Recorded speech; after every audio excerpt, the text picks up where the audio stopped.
Hello everybody and welcome to the video. आज हम लेने वाले हैं chapter number 5 secretarial practice SP members of a company. तो चलिए शुरू करते हैं, लेकिन शुरू करने से पहले अगर आप मेरे वीडियो पे नए हैं, पहली बार आए हैं, तो प्लीज़ भूलिए मत इस चैनल को सब्सक्राइब करने के लिए और अपने फ्रेंड्स के साथ ज़रूर शेयर करें और इस वीडियो को पूरा देखें, कहीं कोई इम्पोर्टेंट चीज़ आपकी मिस ना हो जाए बीच में से। तो चलिए फटाफट शुरू करते हैं। Members of a company, members का इसमें हम पढ़ने वाले हैं meaning, members versus share holders, okay. और eligibility of membership, acquisition of membership, then termination of membership, rights duties and liabilities of a membership. तो चलिए शुरू करते हैं। Introduction. An institution or organization is formed for purposes like education, entertainment, sports, health, business, etc. अभी जाहिर सी बात है, जब पहला ही कोई आइडिया आपके ब्रेन में आता है कि हमें कोई कंपनी या बिजनेस शुरू करना है, तो उसका कोई पर्पस होता है, एम होता है, मीन्स आप कुछ ना कुछ करना चाहते हैं। उस आइडिया को आपने कंपनी के फॉर्म में कन्वर्ट कर दिया है। अब वो आइडिया कैसा होगा? एक एजुकेशन के हिसाब से होगा, लाइक एजुकेशन से रिलेटेड, या तो आप ट्यूशन क्लासेस स्टार्ट करना चाहते हैं, या तो आप कोई स्कूल स्टार्ट करना चाहते हैं, या कॉलेज स्टार्ट करना चाहते हैं, या फिर आप कोई गाइडेंस देना चाहते हैं बच्चों को।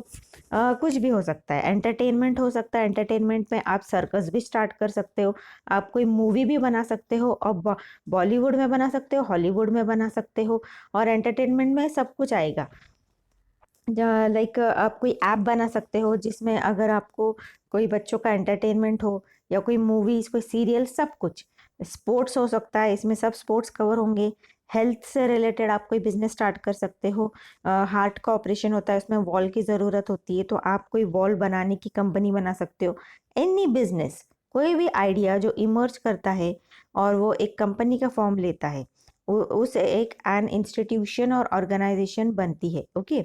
Then it is a structured unit with well defined objective and relationship. It is a structured unit with well defined objective and relationship, मतलब उसे एक प्रॉपर एक डिज़ाइन किया जाता है जिसके प्रॉपर ऑब्जेक्टिव्स, उसके गोल्स और उसके जो रिलेशनशिप्स होते हैं मेंबर्स के, सारा कुछ अच्छी तरह से उसको स्ट्रक्चर करना पड़ता है। The organization is formed and managed by persons even though by itself it is a non-living setup. अभी हमने हमारे पिछले वीडियो में क्या पढ़ा था कि भले कंपनी जो होती है वो एक लिविंग थिंग नहीं है, लेकिन उसे रजिस्ट्रेशन जब किया जाता है, हमारे 4th चैप्टर में हमने पढ़ा है फॉर्मेशन ऑफ कंपनी में, कि जब कंपनी फॉर्म करते हैं उसे एक लीगल एंटिटी, मतलब जिस तरह से हमें एक आइडेंटिटी मिली है कि हम जी रहे हैं, हम जिंदा है, हमें कैसे पता? क्योंकि हमको बर्थ सर्टिफिकेट मिला है। तो वैसे ही कंपनी का बर्थ सर्टिफिकेट कब मिलता है? उसको जब वो इनकॉर्पोरेट होती है, इजंट इट, जब उसका रजिस्ट्रेशन होता है। तो उसी तरह से the organisation is formed and managed by persons.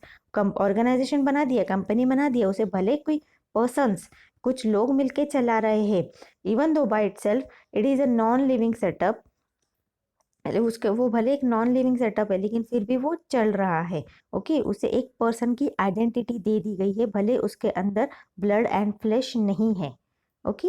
The persons associated with an organisation are termed as members. अब जो भी लोग लगे हुए हैं उसका काम चलाने के लिए, उसका डे टू डे वर्किंग देख रहे हैं, जिन्होंने उसमें पैसे भी इन्वेस्ट किए, ये जो सारे लोग हैं उन्हें हम क्या कहेंगे? मेंबर्स कहेंगे, जो कि कहीं ना कहीं से लिंक्ड है उस ऑर्गेनाइजेशन से। It can be rightly said that organisation is by members, of members and for the members, okay. जैसे कि हम हमारे एक और इंडियन कॉन्स्टिट्यूशन को कहते हैं by the people, of the people and for the people, उसी तरह से ये जो कंपनी है, जो भी लोग लगे हुए हैं उसका काम करने के लिए, तो ये जो ऑर्गेनाइजेशन है it's made by the members, है ना। जो फाउंडर मेंबर्स होंगे वो भी होंगे, जो जो बोर्ड ऑफ डायरेक्टर्स जो होते हैं, जो रोजमर्रा का काम करते हैं, वो भी हो गए, जो पैसे इन्वेस्ट किए वो भी हो गए। तो by the members, of the member मतलब उन्हीं की है, एंड फॉर द मेंबर मतलब उन्हीं के लिए है, ओके। जो भी गेन मिलेगा वो उन्हीं के लिए है। Let's understand the concept of members, membership of joint stock company, okay. आज मैं कोशिश करूंगी इस पूरे लेसन को मैं कवर कर लूँ, ओके, एक ही वीडियो में। तो प्लीज़ आप बीच में से गायब मत हो जाइए, पूरे वीडियो देखिएगा मेरा, ओके। तो मीनिंग ऑफ मेंबर्स, अब मेंबर्स क्या है चलिए देखते हैं। Members meaning means a person whose name is entered in the register of members of company and also includes hold of equity shares whose name is entered as beneficial owner in the records of depository. अभी ये हमने मेरे 4th lesson में मैंने आपको बताया था. Okay, members मतलब पहले तो बेसिक मेंबर्स कौन होंगे? फाउंडर मेंबर्स, जिनके पास ये आइडिया आया, जिन्होंने अपने कोशिश की ताकि एक कंपनी फॉर्म कर सके, है ना, जिन्होंने पैसे इन्वेस्ट करे, जिनके पास इक्विटी शेयर्स होंगे. इक्विटी शेयर्स आपको पता है जिसके पास होंगे वो ओनर्स होंगे, और ज़्यादातर फाउंडर मेंबर्स के पास ही इक्विटी शेयर होंगे. तो पहले तो वो हो गए member. Okay, and 2 prerequisites for a person to become a member of the company. अभी ये तो फाउंडर मेंबर हो गए, लेकिन और क्या कंडीशन चाहिए जिससे कि ये मेंबर बन सकते हैं? First, the agreement in return to take shares of company. पहले तो एक एग्रीमेंट होना चाहिए उसके पास कि उसके पास the agreement in return to take shares of company. उसके पास एक एग्रीमेंट होना चाहिए जिसके पास लिखा हो कि ये ओन करता है shares of the company. Then the registration of the person so agreeing in register of member of the company. अभी ये कौन मेंबर रहेगा, कौन सा मेंबर रहेगा जो रजिस्ट्रेशन में के टाइम अपना नाम लिखेगा? Founder of the company. उसी का राइट होता है कि उसका नाम जाएगा रजिस्ट्रेशन जब होगा कंपनी का. मोस्टली जो फाउंडर ऑफ द मेंबर होते हैं उन्हीं का नाम जाता है, तो घूम फिर के बाद वो फाउंडर ऑफ द मेंबर के ऊपर ही आके रुक जाती है. Okay, then the register of members, the register which enlists all its members with their details in a prescribed form. Register कौन होता है ये भी मैंने समझाया था मेरे पिछले वीडियो में. रजिस्टर वो होता है जो कि रजिस्ट्रेशन देखता है, जहाँ पर आप कंपनी का रजिस्ट्रेशन करने जाते हो ना उसके नाम का, तो वो होता है register of members. All the member, वो सारे कंपनी के मेंबर्स के नाम लिखता है. Then depository is an institution where securities are held in electronic dematerialized form, that is National Security Depository Limited, NSDL, Central Depository Service Limited, CDSL. Then beneficiary owner क्या है? Is the investor who owes securities in electronic form and has interest in the securities. Okay, beneficiary मतलब जिसके जो पैसा invest किया है जिसको returns भी मिलेगा. अब देखते हैं मेंबर्स वर्सेस शेयर होल्डर्स. अभी इन दोनों में क्या फ़र्क है? Generally, buying shares is the most common and easiest way or medium whereby a person becomes member of the company. Okay, अभी एक तो तरीका का क्या हो गया, हमने पहले क्या देखा कि जो फाउंडर होता है जिसके पास ये आइडिया आता है, जो पूरे कोशिश करता है कंपनी बनाने का, एक तो वो मेंबर हो गया. अब दूसरा कौन हो जाएगा? एक वो पर्सन हो जाएगा जो कि शेयर्स खरीदता है, और ये शेयर्स खरीदना बहुत ही ईजी टास्क है. ओके, एज कम्पेयर टू पूरा कंपनी बनाना, है ना. तो एक पर्सन जिसके पास उसने शेयर्स खरीदे हैं वो भी एक तरीका होगा मेंबर बनने का. चलिए देखते हैं. So terms members and share holders can be use interchangeably and mean the same person for all practical purpose. अभी ये जो मेंबर और शेयर होल्डर्स है ना, इसे इंटरचेंजेबली मतलब एक दूसरे को कोई भी वर्ड्स यूज कर सकते हैं. मतलब अगर कोई शेयर होल्डर को भी आप मेंबर बोल सकते हो, और कोई जो फाउंडर मेंबर है उसको तो मेंबर बोलेंगे ही बोलेंगे, लेकिन जिसके पास शेयर्स है कंपनी के उसको भी आप मेंबर्स ये टर्म यूज कर सकते हो. But in some cases a member might not be shareholder and vice versa as explained below. अभी ये इसका मतलब ये है कि शेयर होल्डर तो मेंबर हो सकता है, लेकिन मेंबर शेयर होल्डर होना जरूरी नहीं है. ओके, कैसे देखते. Member without being a share holder, signatories to the memorandum of association, they become members of the company but are not shareholders till shares are allotted to them. अभी company तो form हो गई लेकिन shares अभी तक के allot नहीं करे. अब अभी मेंबर्स जो होते हैं ये कब बनते हैं? जबकि एकदम पहले कब बनते हैं? जब रजिस्ट्रेशन होने जाते हैं ना हम रजिस्ट्रार के पास, जब रजिस्ट्रार के पास अपना नाम कंपनी का लिखने जाते हैं, उसके अंदर बहुत ज़्यादा ज़रूरी है कि फाउंडर मेंबर्स जो है जिन्होंने इसे बनाया है, जिसके पास ये आइडिया आया है कंपनी बनाने का, उसी का उन लोगों का नाम मेमोरेंडम ऑफ एसोसिएशन में डाला जाता है. और हमने पिछले टाइम देखा कि मेमोरेंडम ऑफ एसोसिएशन और article of association, memorandum of association तो टॉप का डॉक्यूमेंट है, उसके नीचे सेकंड प्लेस पे क्या आएगा? Article of association. ये दोनों डॉक्यूमेंट जाते हैं किधर? रजिस्ट्रार के पास, कंपनी रजिस्टर होने के लिए. तो ये जो मेमोरेंडम ऑफ एसोसिएशन है उसके अंदर फाउंडर मेंबर्स के नाम होना बहुत ज़रूरी है. लेकिन अभी सिर्फ कंपनी रजिस्टर हुई है, लेकिन शेयर होल्डर्स शेयर्स जो होते हैं वो अलॉट कब होते हैं? जब पूरा इनकॉर्पोरेशन का प्रोसेस फिनिश हो जाता है उसके, या रजिस्टर उसका भी वक्त होता है अराउंड 15 डेज और समथिंग, उसके अंदर आपको इशू करने पड़ते हैं शेयर. ओके, लेकिन मतलब इसका मतलब ये है कि शेयर्स तो अभी तक इशू नहीं हुए, है ना, क्योंकि रजिस्ट्रेशन का काम चल रहा है अभी। तो आप मेमोरेंडम ऑफ एसोसिएशन और आर्टिकल ऑफ एसोसिएशन लेके गए, रजिस्ट्रार के पास हाथ में दिया, उसके अंदर मेंबर्स का नाम आया है ना। तो ये जो मेंबर्स का नाम आया है वो कौन है? Founder people. तो जो फाउंडर पीपल हो गए मतलब वो मेंबर हो गए, मेंबर तो बन गए, लेकिन शेयर्स अलॉट नहीं हुए हैं, इसीलिए अभी तक वो शेयर होल्डर नहीं है ना। उनके पास शेयर्स नहीं है, शेयर्स तो उनके पास होना चाहिए, इक्विटी शेयर, लेकिन अब तक नहीं है, पूरा पूरा रजिस्ट्रेशन तो नहीं हुआ। इसी का मतलब ये है कि मेंबर जो है, मेंबर ज़रूरी नहीं है कि शेयर होल्डर्स होना चाहिए, क्योंकि अभी तक के वो अलॉट नहीं हुए हैं, लेकिन वो मेंबर है। Okay, then company limited by guarantee amount. अभी this company does not have any share capital. Okay, this company does not have any share capital, therefore it has only members and no shareholders. अभी हमने पिछले time भी पढ़ा था types of company के अंदर कि अलग अलग टाइप के शेयर होते हैं। लाइक पहला जो होता है सिंगल पर्सन कंपनी होता है, जो एक ही बंदा चलाता है कंपनी। दूसरा होता है company limited by guarantee amount, मतलब उन लोगों के पास ही अच्छा खासा पैसा है, उनको शेयर्स रेज करने की ज़रूरत ही नहीं है। ओके, कैपिटल वो लोग सारे पार्टनर्स बहुत अच्छी तरह से लेकर आए हैं। ओके, तो उनको उनको ज़रूरत ही नहीं है कि वो शेयर्स इशू करे पब्लिक को, पब्लिकली या मेंबर्स के हिसाब से, तो उनको ज़रूरत नहीं है। तो इस टाइप की जो कंपनी होती है जिनको ज़रूरत ही नहीं है शेयर्स इशू करने की, तो इस टाइप के भी जो लोग कैपिटल लाते हैं अपने साथ में, उससे क्या कहेंगे, उन लोगों को क्या कहेंगे? मेंबर्स। ओके, तो इस तरह भी मेंबर बने जाते हैं। अगला है मेंबरशिप बाय एक्विजिशंस और एस्टोपल। अभी ये क्या है? Acquisition means to permit, agree to allow, accept और गिव अप्रूवल फॉर, मतलब किसी चीज के लिए रजामंदी देना। Okay, membership by एक्विटेंसी।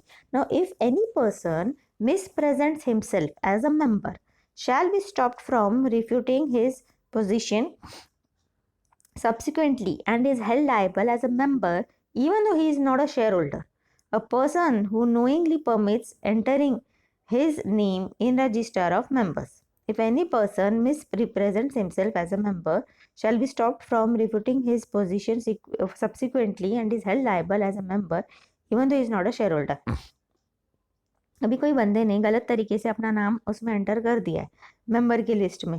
ओके, लेकिन सबको पता चल गया है कि ये कोई गलत बंदा है, तो उसको उसके जो राइट्स होंगे वो तो नहीं होंगे, जस्ट ऑन पेपर वो मेंबर दिखाया जाएगा और उसके पास कोई शेयर्स भी नहीं होंगे, even though he is not a share holder, मतलब उसके पास शेयर्स भी नहीं है।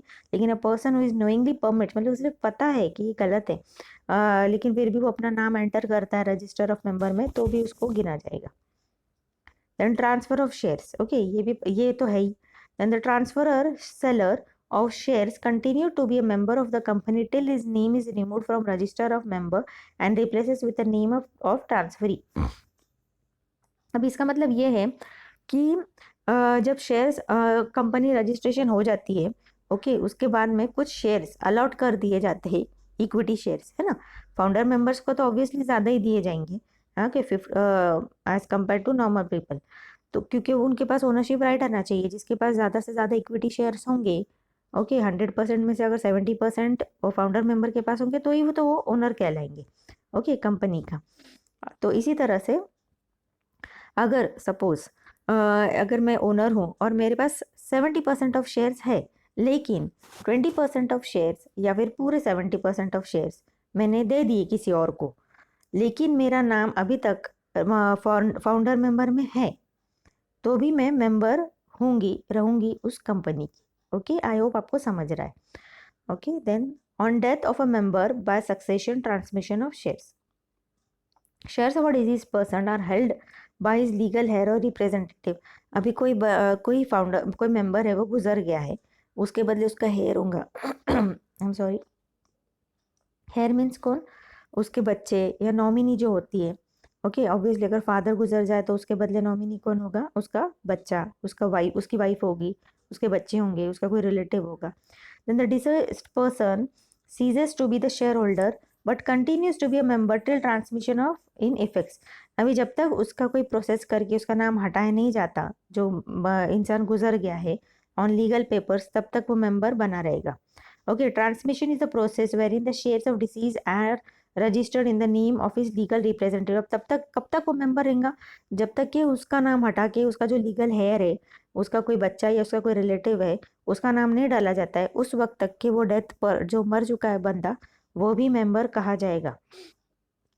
Then on insolvency of a member, shares of an insolvent member are held by the court appointed official receiver or assignee, so the insolvent person continues to be member but he is not a shareholder। अभी कोई इंसान है जो insolvent है, उसकी liabilities बढ़ गई है, उसकी एसेट्स कम हो गई है और कोई पोजीशन में नहीं है कि उसकी कोई डेब्ट्स भर सके पैसे। इस केस में अगर वो अपने पूरे शेयर बेच देता है, ओके, तो वो ऑन पेपर्स जब तक उसका नाम जब तक उसका कोर्ट उसको अपॉइंट नहीं करती है, कोई ऑफिशियल रिसीवर या कोई असाइनी नहीं करती है, तब तक वो मेंबर बना रहेगा। Okay, share holder without being a member. अभी share holders without being a member, अभी ये देखते हैं। ये तो हमने देख लिया कि ये सब हमारे पॉइंट्स हमने कौन से कवर किए, member without being share holder. अभी हम देखेंगे shares without being a member. now transferee, buyers of the share, official receiver in case of insolvency, legal heir in case of death are explained above, are shareholders but not member of the company। okay, then eligibility of members। अभी eligibility क्या है, membership कैसे ले सकते हैं वो देखते हैं। Now let us now know who can or cannot be a member of company। Criteria क्या है, अभी उसकी कुछ ज़रूरतें क्या है मेंबर बनने के लिए। पहला है buying shares amount to making a contract, so any entity और person organisation contempts to make contract can be member of the company. This topic therefore as a context to the provision of the contract act 2। अभी जो भी बंदा shares खरीद लेगा, भले वो इंसान हो या कोई ऑर्गेनाइजेशन हो भले मैं एक दूसरी कंपनी हूँ, मैं जाती हूँ और मैं एक कंपनी हूँ, मैं आती हूँ और आपकी कंपनी मैं खरीद लेती हूँ। कैसे खरीदूंगी आपकी कंपनी की शेयर्स, मेरी कंपनी खरीद सकती है या मैं एज अ पर्सन भी खरीद सकती हूँ। अब खरीदने के लिए क्या करना पड़ेगा, कुछ कॉन्ट्रैक्ट्स करना पड़ेगा, कुछ पेपर्स तो बनाने पड़ेंगे ना। तो इसीलिए हमें इस लेसन के अंदर प्रोविजन ऑफ कॉन्ट्रैक्ट एक्ट जो कि लॉ से रिलेटेड है, हमें वो भी इसमें पढ़ना होगा। Okay, subject to the provision of companies act, memorandum and article of company, any person sui juris can become member of the companies as follows। अब ये sui juris क्या है, Latin phrase means legally competent to manage one's own affairs। Okay, Latin word भी डाल देते हैं इसमें, लेकिन याद रखिए फिल इन द ब्लैंक्स में आ सकता है। ओके, तो चलिए आगे देखते हैं। आप भागिए मत, आप पूरा वीडियो देखिएगा। ओके, इंडिविजुअल्स, अभी इंडिविजुअल्स में क्या है, माइनर हो सकता है, इंसॉल्वेंट पर्सन, देन इंसेन और लूनेटिक फॉरेनर। ओके, अभी माइनर कैसे होगा, a minor can not be a member of the company himself. अभी वो खुद माइनर इज, इवन बैंक में आकर आप सादा अकाउंट खोलने जाओगे, माइनर का अकाउंट जो है वो बन तो जाता है कहने के लिए, लेकिन उसके लिए गार्डियन अपॉइंट करना पड़ता है ना। उसी तरह से यहाँ पर भी a guardian can enter into share purchase transaction on behalf of a minor. Minor का सिर्फ नाम होगा, लेकिन उसके अंदर कैसे वो बच्चा है वो कैसे कुछ मैनेज कर पाएगा, इसीलिए एक गार्डियन अपॉइंट करना पड़ता है। Okay, then insolvent person, since minor means what, minor का मतलब होता है जो कि छोटा बच्चा होता है, जो 18 साल के नीचे, या कोई एक एज क्राइटेरिया होगा 18 साल के नीचे जो होगा वो माइनर कहा जाएगा। और माइनर के लिए गार्डियन मतलब कोई बड़ा इन पर्सन एज में उसे अपॉइंट किया जाता है, जो कि पूरी एक्टिविटीज देखेगा रिलेटेड टू शेयर्स और membership. Okay, then insolvent, since the beneficial rights of shareholding are held by official receiver assignee, so the insolvent person stop being the member। अभी इंसॉल्वेंट मतलब मैंने आपको पहले एक्सप्लेन किया, लाइबिलिटी ज़्यादा बढ़ गई है उसकी, जो भी है उसके डेब्ट्स भरने की अभी उसकी कैपेसिटी नहीं है, तो कोर्ट क्या करेगा, एक ऑफिशियल रिसीवर असाइनी कर देगा। ओके, उसको तो जब तक इसीलिए वो जो इंसॉल्वेंट पर्सन है वो स्टॉप हो जाएगा मेंबर बनने के लिए। Okay, insane lunatic, inability to enter into a contract renders the person ineligible for membership of a company। inability to enter into a contract renders the person ineligibility of membership of a company। अभी insane और lunatic का मतलब ये है कि उसका जो दिमागी हालत है वो सही नहीं है वो इंसान की। ओके, वो इस पोजीशन में नहीं है कि अगर वो कोई कॉन्ट्रैक्ट करता भी है तो उसे वॉइड माना जाएगा, क्योंकि उसका जो दिमागी कंडीशन है वो सही नहीं है, वो भले उसको ऑटिज़म हो सकता है या फिर वो कुछ एक्सीडेंट उसके साथ हो गया है जिसकी वजह से उसको कुछ याद नहीं रहता है, मतलब मेडिकली उसको कहा गया है कि ये प्रॉपर पर्सन नहीं है जिसके साथ कोई कांटेक्ट में आप जा सकते हो, ये कोर्ट की तरफ से ही ऑर्डर दिया जाएगा। और भले या फिर अगर उसे किसी ने प्रूव कर दिया कि इसका दिमागी पोजीशन सही नहीं है कॉन्ट्रैक्ट करने के लिए, तो वो भी मेंबर नहीं रहेगा। Okay, then foreigner, since a foreigner can enter into contract, foreigner can buy shares to be member of an Indian company subject to provision of FEMA 1999। अभी फॉरेनर्स जो होते हैं वो खरीद सकते हैं इक्विटी शेयर और वो मेंबर बन सकते हैं। ओके, देन फीमा का मतलब क्या है? Foreign exchange management act 1999। It aims at facilitating external trade and promote foreign exchange market in India. FEMA ये लर्न कर लो, फिल इन द ब्लैंक्स में आएगा। ओके, देन ऑर्गेनाइजेशन, अभी ऑर्गेनाइजेशन देखते हैं। Company, a company being a legal person can be a member of another company in its own name. It can become member only if authorized by memorandum of association. Company cannot invest in its own shares. Okay, a company being a legal person can be a member of another person in its own name.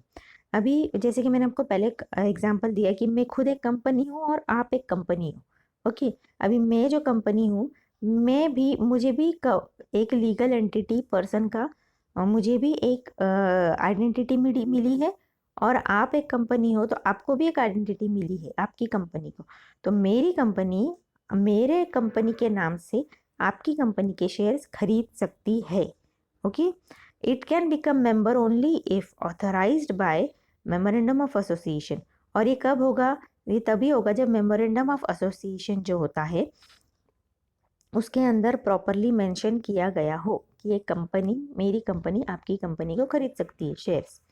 Company cannot invest in its own shares. अभी मैं मेरी company में invest नहीं कर सकती हूँ, तो मैं आपकी कंपनी में इन्वेस्ट कर सकती हूँ। Cooperative society, being a registered entity it can be a member of the company. अभी कोऑपरेटिव सोसाइटी क्या होता है, ये भी मैंने आपको पहले एग्जांपल दिया था। जिस फ्लैट में आप रहते हो, जो सोसाइटी में आप रहते हो, दैट इज जिस यहाँ पर आपका घर है, उसे कहते हैं कोऑपरेटिव सोसाइटी। तो उसे भी एक मेंबर का दर्जा दिया गया है। Then limited liability partnership. Okay, limited liability partnership, since it is a juristic person it can be a member of the company.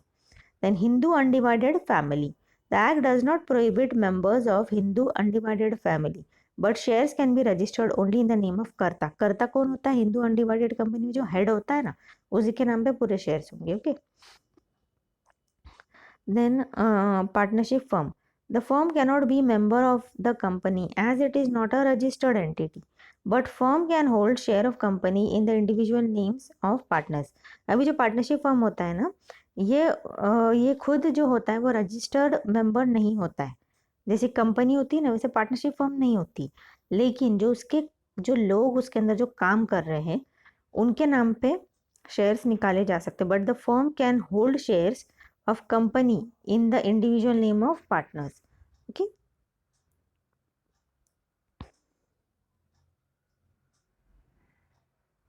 the firm cannot be member of the company।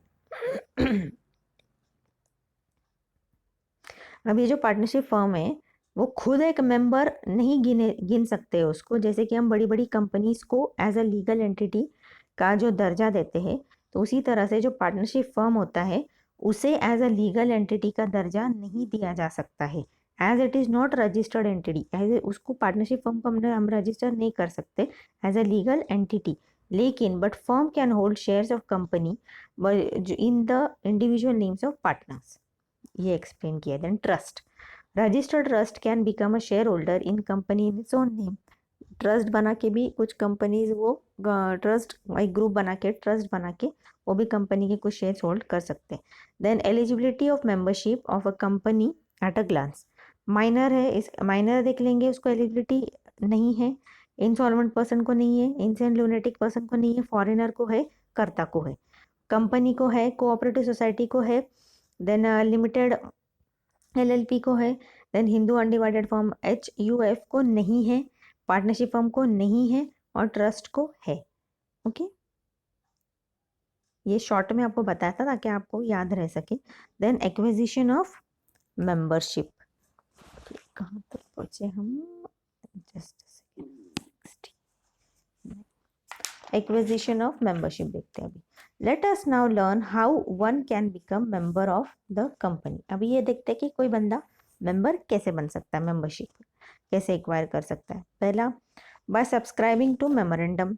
The subscribers to the memorandum of company are its members. ये हमने समझा, पहले ही देखा था कि public company है तो उसके लिए 7 मेंबर्स चाहिए रजिस्ट्रेशन के लिए, प्राइवेट है तो 2 चाहिए, 1 पर्सन चाहे तो एक ही चल जाएगा। तो ये जो पर्सन होते हैं ये फाउंडर मेंबर्स होते हैं, है ना। तो इस तरह से भी उनका मेमोरेंडम ऑफ एसोसिएशन के अंदर उनका नाम एक्चुअली दर्ज किया जाता है। तो in fact they are the first member of the company. Okay, सबसे पहले मेंबर यही होते हैं क्योंकि ये फाउंडर होते हैं, यही तो कंपनी को बनाते हैं। ओके, तो पढ़ लेते हैं इन्होंने क्या दिया है। By subscribing to the memorandum, the subscribers to the memorandum of a company are its members by 7 in case of public company, 2 in case of private company, and 1 in case of one person company. In fact, they are the first members of the company. वही जो मैंने आपको समझाया अभी. Okay. Then by application and allotment of shares. Any person who wish to buy company share has to apply for the same. And on acceptance of application by the company, the person is allotted the share and become shareholder and thereby its members on entering his or her name in register of members.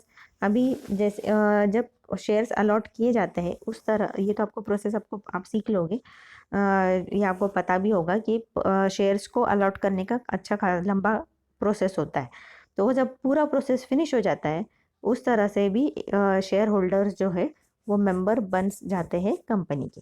Then by holding shares in dematerialised form, any person who has shares in his name as beneficial owner in the records of the depository is member of company.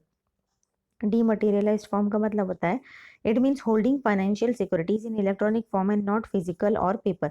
मतलब जैसे कि आजकल demat चल रहा है, okay, online सब shares आप खरीद लेते हो, सब कुछ कर लेते हो, तो उस तरह से भी मतलब इन हैंड आपके पास कोई सर्टिफिकेट तो नहीं होता, प्रूफ तो नहीं होता हाथ में, ओके, पेपर के तौर पे, लेकिन इलेक्ट्रोलाइज्ड फॉर्म मतलब कंप्यूटर के अंदर वो सारा सेव होता है कि आपके पास इतना इतना शेयर है और आप शेयर होल्डर हो इस कंपनी के, तो उस तरह से भी आप मेंबर बन जाते हो। Then by transfer, any person who buys shares of a company from an existing member becomes its registered member after company accepts his transfer request. Okay, कोई इंसान है अभी उसको नहीं बनना है और रहना है मेंबर, वो अपना हाइट सारे के सारे किसी और को ट्रांसफ़र कर देता है, उस हिसाब से भी मेंबर ट्रांसफरशिप हो सकता है। Then by transmission of shares, okay, by transmission of shares देखते हैं। Transfer of shares by the operation of law in the event of death, insolvency and insanity of member is called transmission of share. The legal representative here is in case of death official receiver, in case of insolvency, and administrator in case of insanity replaces the concerned member. अभी ये ऊपर भी हमने देखा, अगर कोई किसी की डेथ हो जाती है तो उसका जो हेयर होगा, उसका लीगल हेयर जो होगा, जो नॉमिनी होगा, उस तरह वो भी अपना नाम रजिस्टर करके कंपनी में मेंबर बन जाता है। The nominee of one person company. In case of OPC, one person company, the name of nominee whose name is given in the memorandum of OPC becomes its sole owner in the event of the death of the member.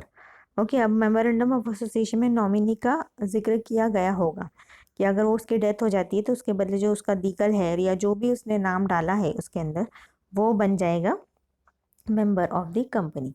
Then by acquiescences, if a person is wrongly entered in the register of members or holds himself out as a member or knowingly allows his name to remain on the register of member without informing the company about the mistake and getting it rectified, is stopped from denying his membership and is liable as a member. Like in the event of winding up of a company, it is therefore called membership by principle of estoppel.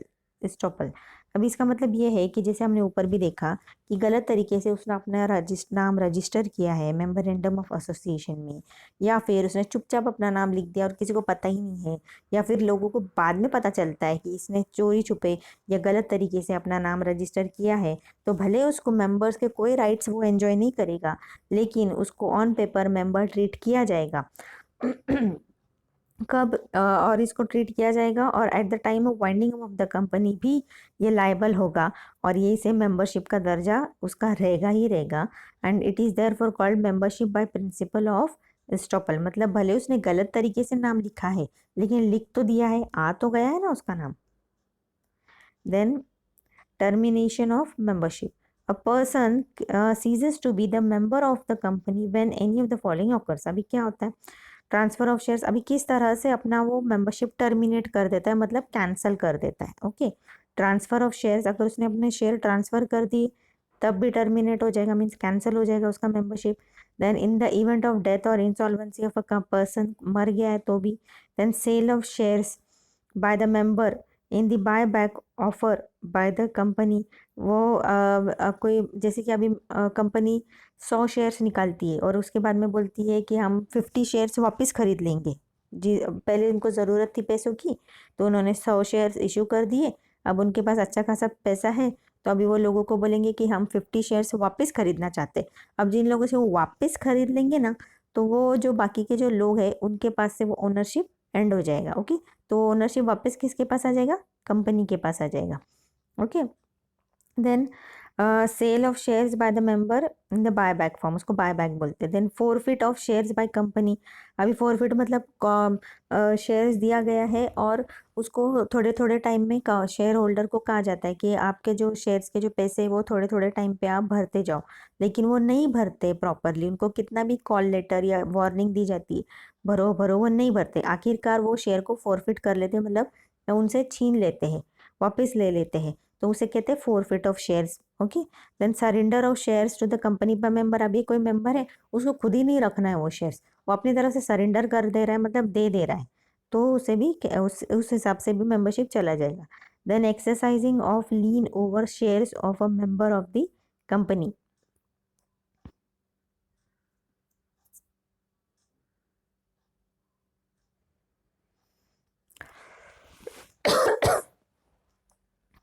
then the person who holds redeemable preference shares ceases to be the member when company redeems these shares। अब ये जो preference, एक तो equity share होता है और एक होता है प्रेफरेंस शेयर। ओके, एक तो एक होता है इक्विटी शेयर और एक होता है प्रेफरेंस शेयर। इक्विटी शेयर का मतलब क्या होता है कि जो इनके पास इक्विटी होगा ना, वो होते हैं ओनर कंपनी के, लेकिन जो प्रेफरेंस शेयर होते हैं ना, इनको ज़्यादा से ज़्यादा बेनिफिट मिलता है as compare to equity of share, मतलब इनको रेट ऑफ इंटरेस्ट भी ज़्यादा रहेगा, बहुत सारी चीज़ें एंजॉय करते हैं। लेकिन जैसे ही उनको रिडीम कर, means the person who holds redeemable preference share ceases to be the member when company redeems these shares। लेकिन जो रिडीमेबल प्रेफरेंस शेयर होता है, मतलब एक टाइम के बाद में उनका फिनिश ऑफ हो जाता है। ओके, कुछ टाइम लिमिट होगा कि इतने टाइम तक के वो एंजॉय करेंगे उनका, जब तक कि वो धीरे धीरे वो कंपनी पैसा उनको दे रहा है, कुछ 2 साल 4 साल 10 साल, और उसके बाद में वो रिडीम हो गया, तो वो उसके बाद में वो एंजॉय नहीं करेंगे। ओके, शेयर के rights. Then person rescinds or refutes the contract of membership on the grounds that he or she was cheated and frauded by misrepresentation of information given by company in the prospectus। अभी कुछ कुछ चीज़ें होती है कि जो आप देखोगे कि कॉन्ट्रैक्ट जब किया जाता है ना, तो बहुत सारी बात जो बहुत ज़रूरी चीज़ होती है ना, वो लोग बहुत ही छोटी सी हैंडराइटिंग में लिखते हैं। ओके, आपने नोट किया रहेगा, अगर आप लोन लेने जा रहे हो या आप टीवी पे कोई ऐड देखते हो, कोई इंश्योरेंस का ऐड देखते हो, आखिरी में वो कहते हैं ना टर्म्स एंड कंडीशंस एप्लीकेबल, तो ये जो टर्म्स एंड कंडीशन एप्लीकेबल होते हैं ना, आपको जो अच्छी अच्छी बातें वो तो बहुत बड़ा बड़ा करके दिखाएंगे और बातें भी बोलेंगे और लिख कर भी बताएंगे, लेकिन जो जो छुपी हिडन जो इंस्ट्रक्शंस होती है या टर्म्स एंड कंडीशन होते हैं ना, वो बहुत छोटी छोटी हैंडराइटिंग में लिखते हैं कि वो आपको दिखाई भी नहीं देगी और आपका ध्यान भी वहाँ पर नहीं जाएगा, और जो कि आपके राइट्स को अफेक्ट कर सकता है आगे फ्यूचर में। ओके, जो कि आगे जो भी आपको वो जिस तरह से एडवर्टाइज कर रहे हैं उसके वो अगेंस्ट जा सकता है, और हो सकता है कि जब आपका टाइम आए जब बेनिफिट लेने का, उस वक्त ही आपको बोले कि नहीं आपने तो हमारे साथ कॉन्ट्रैक्ट साइन किया है और देखिए प्रोस्पेक्टस में ये सब कुछ लिखा है, लेकिन इतनी छोटी हैंडराइटिंग में होता है कि आपको पढ़ा भी नहीं जाता। बहुत सारी कंपनी ऐसी करती है।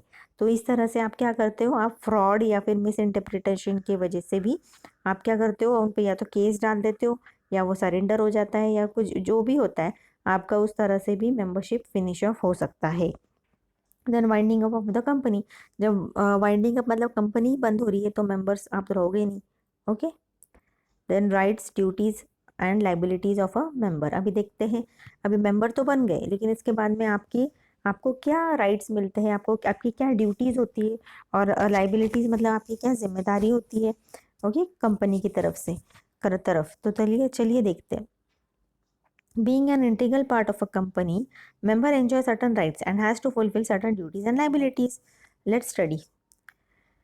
What are the rights conferred on member and duties and liabilities to be fulfilled by the member? अभी rights of member देख लेते हैं क्या क्या है. Okay, then a member can get the copies of memorandum and article of association, auditors and directors report, balance sheet and profit and loss account. अभी जो member होता है ना, इसको ये पूरा का पूरा कॉपी जो होता है उसको मिलना ही मिलना चाहिए, ज़रूरी है। ओके, मेमोरेंडम ऑफ एसोसिएशन मतलब उसके अंदर तो सारे रूल्स एंड रेगुलेशंस लिखे होंगे, कंपनी को चलाना कैसा है। आर्टिकल ऑफ एसोसिएशन भी उसके अंदर भी लिखे रहते हैं।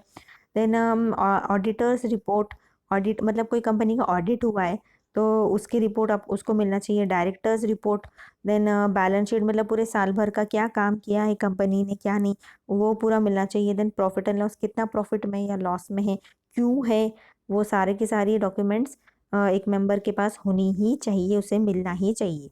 Also member can inspect registered of member, debenture holder, charges, investment, then minutes, book of all general meeting, proxies loaded by general meeting and all returns filed by the company. अभी जो भी मेंबर होते हैं उसको ये सब ऊपर की जो मैंने बताई चीज़ें ये तो मिलना ही मिलना है, लेकिन अगर वो चाहे तो वो इंस्पेक्ट करता है, मतलब चेक कर सकता है। क्या क्या चेक कर सकता है, रजिस्टर्ड ऑफ मेंबर मतलब और भी कितने दूसरे मेंबर्स रजिस्टर है। देन डिवेंचर होल्डर मतलब कितने लोगों ने डिबेंचर्स में इन्वेस्ट किया है वो भी देख सकता है, उनको क्या चार्जेस लगाए गए हैं। देन कितना पैसा इन्वेस्ट किया गया है दूसरे लोगों की तरफ से। देन मिनट्स, जो मीटिंग्स होती है अटेंड होती है तो सेक्रेटरी का काम होता है ना, हर हर जो भी चीज़ हो रही है मीटिंग में वो रिकॉर्ड करे, उसे बोलते हैं मिनट्स। मतलब इस बंदे ने क्या कहा मीटिंग में, उस बंदे ने क्या कहा मीटिंग में, उसका क्या डिसीजन लिया गया, इसको बोलते हैं मिनट्स। तो ये मिनट अगर कोई अटेंड कोई मीटिंग हुई है और उसके मिनट्स क्या है वो भी उसको रिकॉर्ड मिलना चाहिए। और देन प्रॉक्सी, अगर कोई मेंबर मीटिंग के अंदर एब्सेंट था उसके बदले किसी और बंदे को वो भेज देगा कि तू मेरे बदले अटेंड कर ले मीटिंग। ओके, उसको बोलते हैं प्रॉक्सी। तो प्रॉक्सी कौन कौन थे जनरल मीटिंग में। Then all returns filed by the company, जितने भी इनकम टैक्स रिटर्न्स जो भी डॉक्यूमेंट्स है, जीएसटी हो गया, इनकम टैक्स रिटर्न है, जो भी सब कुछ फाइल किया गया उसका सारा रिकॉर्ड एक मेंबर को मिलना ही चाहिए। Then right to make fundamental cooperative decision. Members hold exclusive power to decide at meetings of members on matter like, अभी वो क्या डिसीजन ले सकता है मीटिंग के अंदर, क्या क्या पावर्स है उसके पास, वो चलिए वो देख लेते हैं। Change of registered office of company. Okay, अभी कोई रजिस्टर्ड ऑफिस बदल दिया है। Okay, member hold exclusive power to decide a meeting of members on matters like, अभी कोई मीटिंग हेल्ड की जा रही है, कोई मैटर है, ऐसा नहीं है कि अभी ये मैटर है तो इस शेयर होल्डर को बुलाएंगे और ये इस टाइप का टॉपिक चल रहा है मीटिंग में तो इसको नहीं बुलाएंगे, वो दूसरे वाले को बुलाएंगे, ऐसा नहीं है। सबका पूरा हक है, पूरी की पूरी जितनी भी मीटिंग्स हो रही है पूरा का पूरा अटेंड करे, भले वो कोई भी मैटर हो। ओके, अभी मैटर क्या हो सकता है, change of registered office of a company हो सकता है, then increase in authorised capital हो सकता है, change of objects of the company हो सकता है, अमेंड आर्टिकल ऑफ एसोसिएशन में कुछ बदलाव करने हैं वो हो सकता है, एक्विजिशन मतलब कुछ एक्वायर करना है, ओके अपने पास लेना है, मर्ज करना है, किसी के साथ मिक्स करना है, कंपनी को कोई दूसरी कंपनी के साथ मिक्स हो जाना है, and take over by the company, किसी कोई दूसरी कंपनी को अपने अंडर लाना है, खरीद लेना है वो, या फिर appointing sole selling agent, then winding up of the company, company को वाइंड कर देना है, मतलब स्टॉप कर देना है वर्किंग और उसको फिनिश ऑफ कर देना है, कंपनी को वर्किंग उसका बंद कर देना है, मीन्स ताले मार देना है।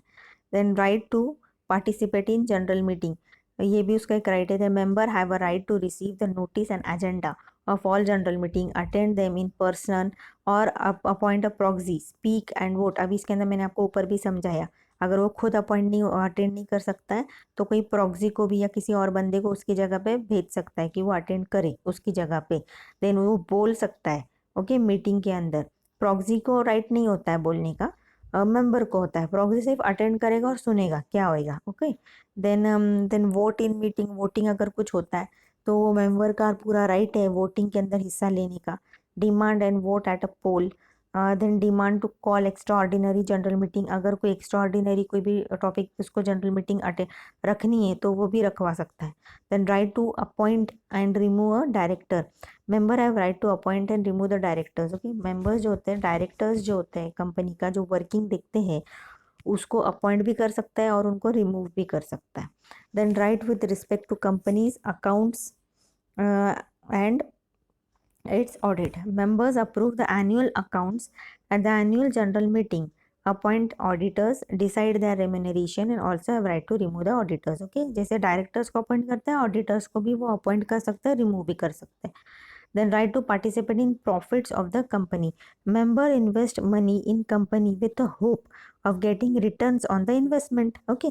जाहिर सी बात है, कोई भी पैसा डालेगा तो उसके बदले उसको कुछ ना कुछ रिटर्न मिलना चाहिए, ऐसे तो उसको एक्सपेक्टेशन होगी ना। then therefore member has the right to approve dividend and get the same within 30 days of its declaration at the annual general meeting। annual general meeting एक रखना पड़ती है, उसके अंदर जो members होते हैं वो अप्रूव करेंगे कि ये डिविडेंड ये शेयर होल्डर्स को दिया जाएगा और जो मेंबर्स है वो भी उनको भी दिया जाएगा, और वो 30 डेज के अंदर ही ये सारा अलॉट इसका जो डिविडेंड का जो पैसा है पूरा का पूरा पे कर देना पड़ेगा। Then shareholding rights, these rights include right to receive share certificate. अभी शेयर होल्डिंग राइट का मतलब क्या है, ये हमने पिछले भी देखा था पिछले टाइम कि उसको शेयर सर्टिफिकेट मिलना चाहिए। देन ट्रांसफर ऑफ शेयर, उसको ट्रांसफर करना है तो वो भी कर सकता है वो। To get rights issued and bonus issue shares, मतलब अगर कोई बोनस शेयर्स निकाल रहा है कंपनी तो वो भी उसको मिलना चाहिए ओके।